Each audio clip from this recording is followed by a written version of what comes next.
सबसे पहले माँ सरस्वती के चरण कमल में बार बार प्रणाम बा। जय माँ काली बखोरा पुरवाली के चरण कमल में साष्टांग दंडवत प्रणाम बा।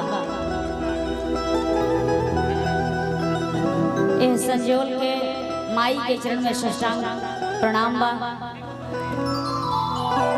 आज मंदिर के स्थापना दिवस यह संजोल के धरती पर तमाम ग्रामीण जनता के माध्यम से मन रहल बा। पूरा कलाकार के आगमन होके जा रहा बा मंच पर। एह माई के जागरण में उपस्थित आप तमाम भाई बंधु बाबा चाचा माता बहन हमार दीदी और हमार भौजाई लोग आप सबके प्रणाम वाचन सेवा गो चुके गोड़ लागत है। आशीर्वाद के प्रतीक्षा बा।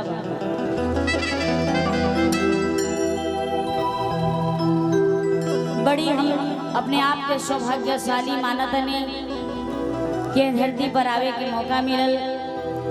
बड़ भाई जे की बड़ी सुंदर गायक कलाकार भी बनी पता चलल प्रदीप पांडे जी भैया के भी प्रणाम बा। तमाम जे इतना बड़ा कार्यक्रम के आयोजन के लिए वाली आप तमाम माननीय आदरणीय पूजनीय गार्जियन भाई बंधु के आप सबके प्रणाम बा। और जे दूर दराज से चल के आई बा आप सबके भी प्रणाम बा। तमाम गार्जियन भाई लोग टाटा से भी चल के आई बानी आप सबके प्रणाम बा। आशीर्वाद के प्रतीक्षा बा।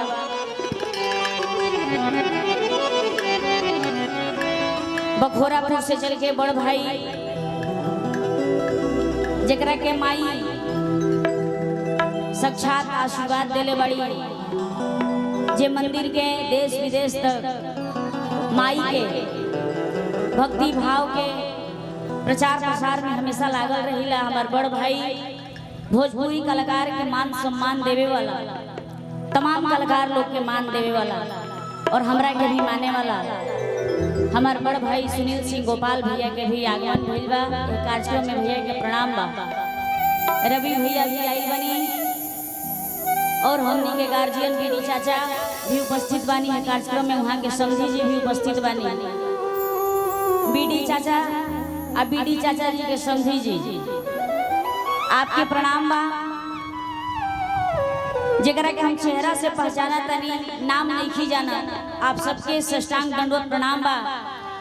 अगर नाम नहीं रख पावत एकरा खातिर दिल से क्षमा चाहब। आप सबसे बुरा नहीं खेमाई। मंच पर उपस्थित जगदम्बा भैया भय भैया के पूरा टीम आप सबके यथायोग शिष्टाचार हर बार के भांति आज भी तमाम सामने यूट्यूबर भाई लोग जो कि हर कलाकार के अपन कैमरा से देश विदेश तक पहुंचाईला। तमाम भाई लोग आज भी आई बनी संजोल के धरती पर आप सबकी यथायोग शिष्टाचार दिल से स्वागत बा अभिनंदन बा। आइए वो माई के भजन से कार्यक्रम की शुरुआत कर तरीके से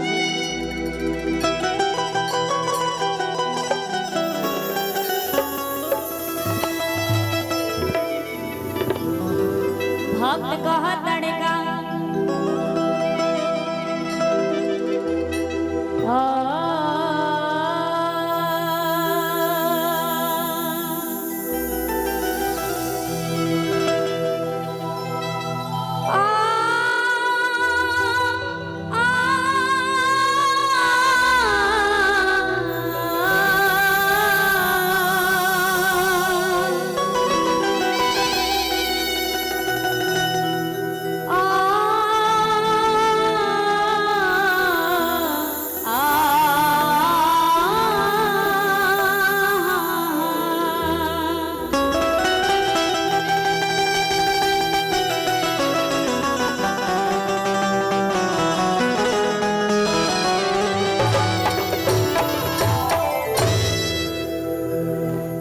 के भाव कैसे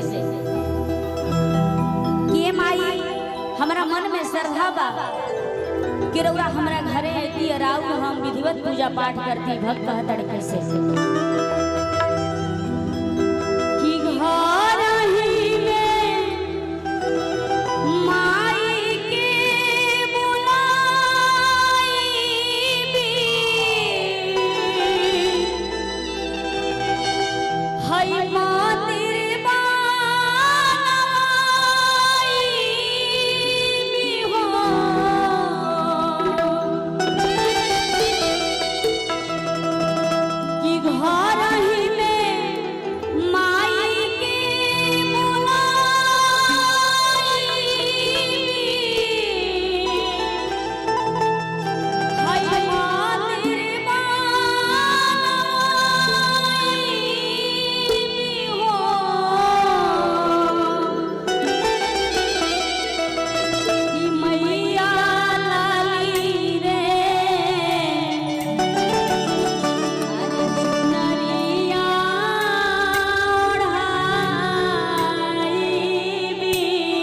आशा देवी जी के, अच्छा आशा देवी जी के तरफ से पुरस्कार बा। बड़ी हमरा के दिल से मानी ला वहाँ के, हम वहाँ के प्यार से भाभी कहिला। आपके प्रणाम बा। 500 रुपए का पुरस्कार बा हमरा भाभी के तरफ से। माननीय पूर्व विधायक आशा देवी जी के तरफ से पुरस्कार बा, आपके प्रणाम बा। अब हम कहते हैं माई, हम जनती की रौरा ए संजोली के धरती पावे वाला बानी, तो हमरा मन में अभी जरूर कहीं ना कहीं खोट बा, लागत है कि पूजा में कोनो कमी हमरा से हो गई बा। अगर पहले से जानकारी रही कि माई हमर आई, तो हम कितना तैयारी करती। ए माई अपन मन के बात हम रौरा के बताओ तनी। भक्त कहत रहे कैसे,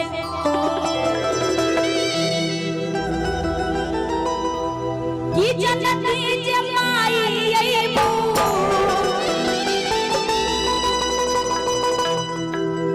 अरे जनती जे माई हो,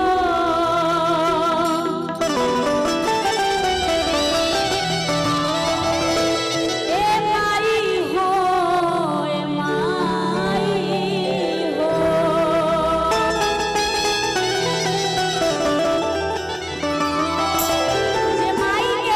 जे माई के मानेला तनी दोनों हाथ पूरा उठा लिए, एगो जयकारा जोर से लगवा दे तनी, ओकरा बाद भजन भाव हुई। जे माई के मानेला दोनों हाथ उठा ली पूरा पूरा।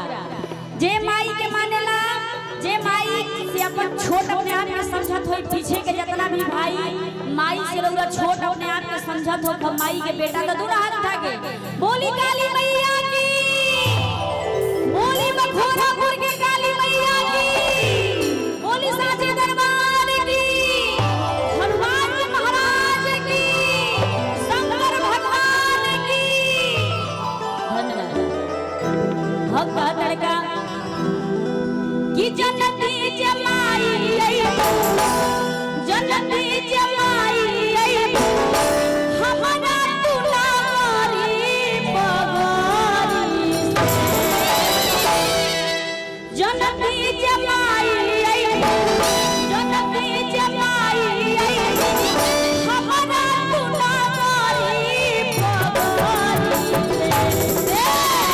ओ रही बहार तोहरी, माई बगारी से।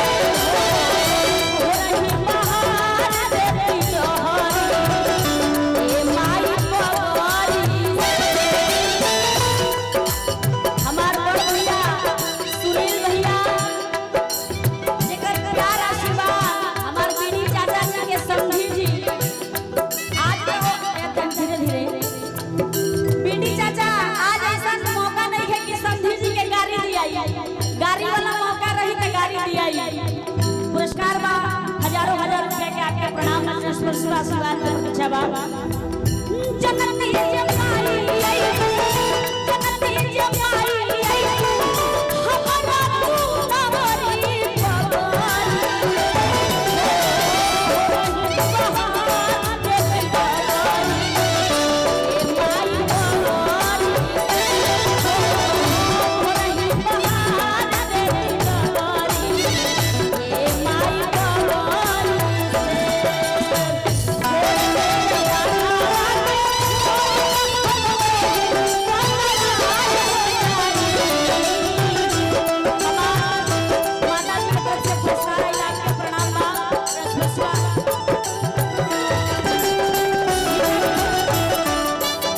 प्रदीप भैया के ललित भैया के बड़ दीदी मालती दीदी, मालती दीदी के तरफ से पुरस्कार आई, आपके प्रणाम आशीर्वाद कर दीक्षा। सब कहते हैं थोड़े देर बाधा छोड़ी तो हम पतवार हो जाई, थोड़े देर बाधा छोड़ी तो हम भैया।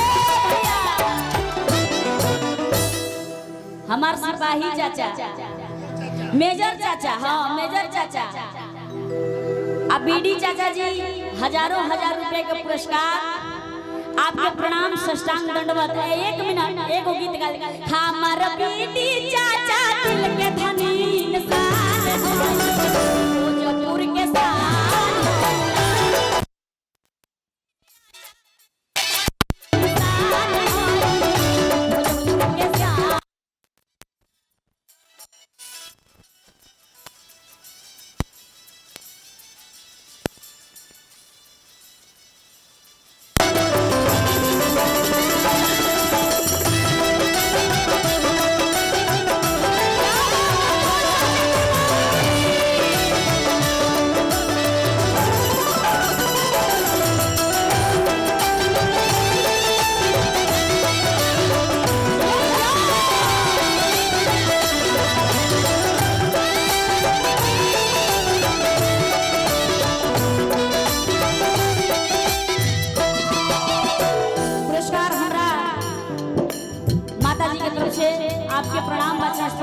आशीर्वाद के प्रतीक्षा बा। भक्त का लड़का आंगन पैसी हम चौका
आपके प्रणाम बा।